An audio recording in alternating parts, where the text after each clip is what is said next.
The Stability and Growth Pact is a set of rules for member states to ensure that we have an economic governance framework fit for the upcoming challenges. We already have a common monetary policy at EU level. However, member states are responsible for their own fiscal policy, which allows them to make key investments in public services, in green and digital transition. And in order to ensure some common standards and to build up markets' confidence in the Europeans' economic resilience, it's important to set common limits to all member states when it comes to their government deficit and public debt levels. This ensures the sustainability of our economic model in the EU.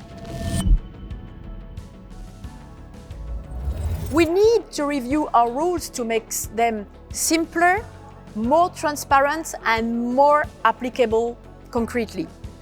An enhanced framework based on common criteria will allow member states to better decide on their national plan to invest, reform, right, but also reduce debt and public deficit.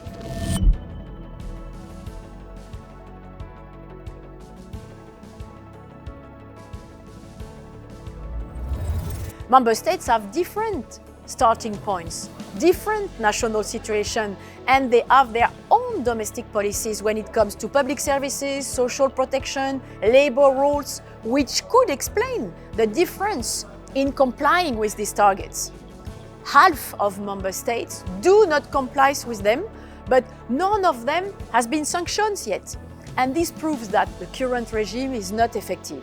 Now, the aim is to ensure that these new rules actually allow for an efficient and adequate framework to curb debt development.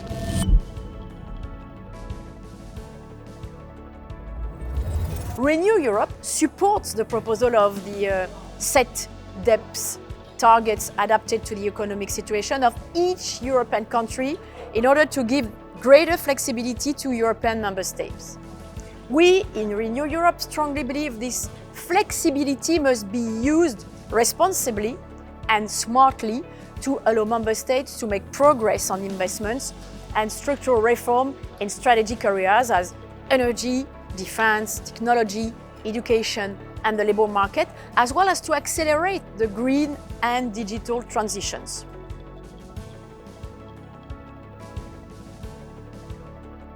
No, it's not a trade-off. With flexibility also comes responsibility.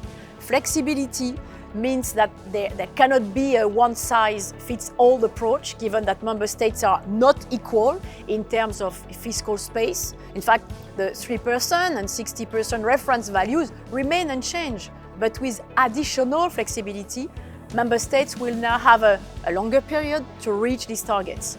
They will also be able to show how certain reforms and investments could contribute to fiscal consolidation, while ensuring sustainable and efficient public spending through proper monitoring and analysis.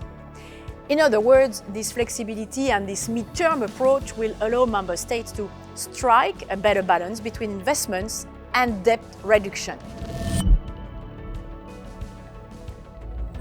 But it will help us achieve the Europeans' open strategic autonomy and will provide the EU with a better chance of growth and resilience in the wake of future economic shocks in an increasingly volatile geopolitical context.